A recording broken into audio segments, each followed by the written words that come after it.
Yo, yo, yo, yo, yo, yo, yo. Everybody, thank you. Everybody, thank you for tuning in to the 5minusTwo podcast. I am your host, EB Sweatlot, and this is Off Hours episode 11. In today's episode, we're going to talk about, my guy. It's not looking too good. Shilo Sanders. I don't know if you guys have found out, but last Saturday night, he was ejected from the game. It was Tampa Bay versus the Buffalo Bills, and I think him and Zach Davison, the tight end for the Buffalo Bills, got into it during a play. I guess the play must have been dead or something like that. And I don't know why I keep saying I guess, but from the highlights, Zach Davison kept charging at Shilo, and then Shilo just, defended himself, went upside and swung on him. He got ejected for the game. And here's the crazy part. Last Sunday morning, the Tampa Bay Buccaneers just waived his contract. And it's like, damn, man. Damn. And it has a lot of people talking. A lot of people are split saying, well, he had the right to defend himself, and it feels like this was just all strategic and this was planned. And on the other hand, I'm hearing a lot of people saying, well, man, you got a target on your back. And when you're at work, you got to carry yourself a certain way. Especially, preseason. Because, you got, not only just are you playing for your spot, but you got a lot of NFL teams looking at you too. And now it's like, man, it's not looking too good for my man. And just giving my piece on it, man. I kind of hear both sides. But at the same time, man, Shilo, man, you got to learn how to control your emotions. And granted, you have every right to defend yourself. I'm never going to tell a grown person, especially a grown man, not to defend himself. But when you're in a position where you're getting to the bag and you're making millions, it may not be like, life-changing Tom Brady money, not right now. But, man, from what you're making, and at your age, man, you are blessed. Even though you're blessed just being who you are, and it kind of sucks because it's like, damn, and it's already Shador's not, he didn't have a good game either. I guess they took him out of the game too as well. I didn't get to see that game, the Browns, but they were saying that he, wasn't looking too good.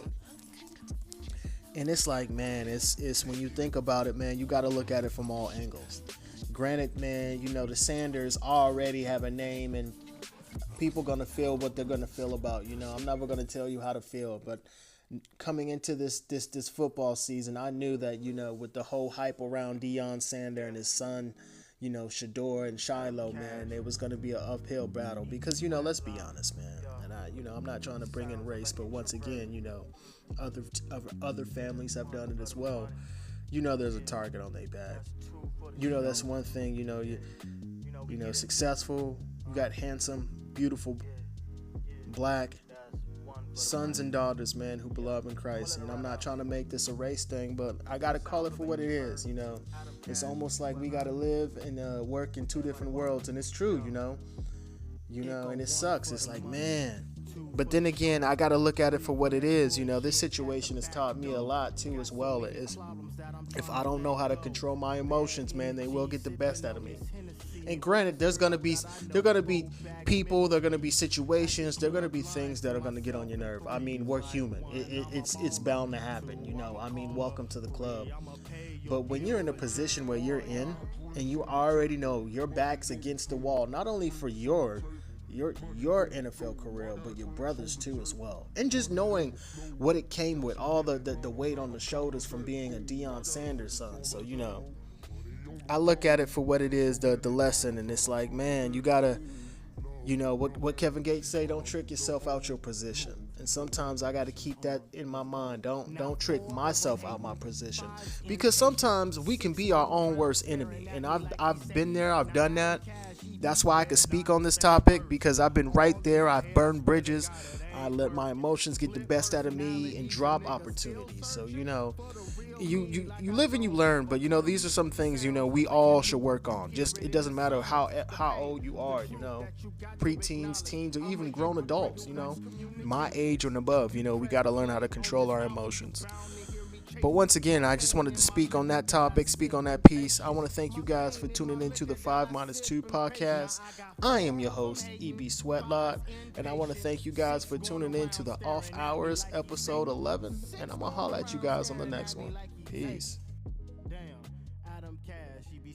I got drinks on the table, money on the floor. Drinks on the table, money on the floor. I got drinks on the table, money on the floor.